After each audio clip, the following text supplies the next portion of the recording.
రంగారెడ్డి జిల్లా బడంగ్పేట్ మీర్పేట మున్సిపాలిటీల మధ్య చెరువు కట్టపై చేపట్టిన ట్రంక్ లైన్ నిర్మాణం పేద ప్రజలకు ఉపయోగం లేకుండా మారిందని బీజేపీ నేత అందెల శ్రీరాములు యాదవ్ అన్నారు. పనులు మధ్యలో నిలిచిపోవడంతో కాంట్రాక్టర్లు, రాజకీయ నాయకులకే లాభం చేకూరుతుందని ఆరోపించారు. డ్రైనేజీ నీరు చెరువులో కలవడంతో స్థానికులు, రజకులు తీవ్ర ఇబ్బందులు పడుతున్నారని చెప్పారు. సమస్య పరిష్కరించకపోతే 4 రోజుల్లో ట్రంక్ లైన్ ను పగలగొట్టి మురుగునీరు నేరుగా వెళ్లేలా చర్యలు చేపడతామని హెచ్చరించారు. ప్రజల సమస్యలపై బీజేపీ తరఫున నిరంతరం పోరాడతామని ఆయన స్పష్టం చేశారు. ఇళ్లలో ఉండాలంటే భయంకరంగా ఉండి ఇల్లు ఖాళీ చేసి ఎవరు ఇళ్ళ ఒకసారి మీరు చూడండి. ఈ ప్రాంతంలో దోమలతోటి, రోగాలతోటి గతంలో కూడా మనం చూసాం. ఇదే బడంగ్పేట కార్పొరేషన్ లో 29వ డివిజన్ లో డెంగీ వచ్చి ఒక పాప చనిపోయిన చూసాం.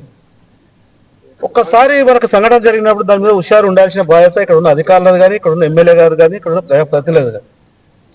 కానీ దీన్ని పట్టిపరవ లేకుండా ఎందుకు ఇంత నిర్లక్ష్యం బడంగ్పేట కార్పొరేషన్ అంటే, మహేశం కాన్సెన్స్ అంటే ఎందుకు ఇంత నిర్లక్ష్యం? ఒకసారి ఇది అధికార వైఫల్యమా, లేకుంటే మన ఎమ్మెల్యే గారి వైఫల్యమా, లేకుంటే ఇక్కడ ఉన్న ప్రజాప్రతినిధి ముందున్న ప్రజాప్రతినిధి వైఫల్యమా?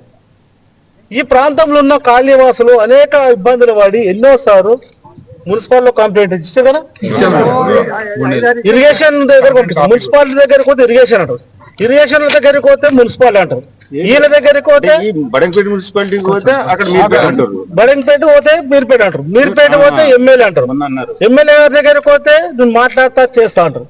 నిన్న ఎమ్మెల్యే గారు పిలిపించి మాట్లాడారు, సంతోషం. గతంలో బీజేపీ వాళ్ళు వచ్చి సందర్శించి, మా యాదగిరి అన్న, మా రామకృష్ణ గారి ఆధ్వర్యంలోకి వచ్చి సందర్శించి దీన్ని ఎట్లా మేము కథ అని ఆలోచిస్తుంటాం. కొన్ని ఇళ్లలో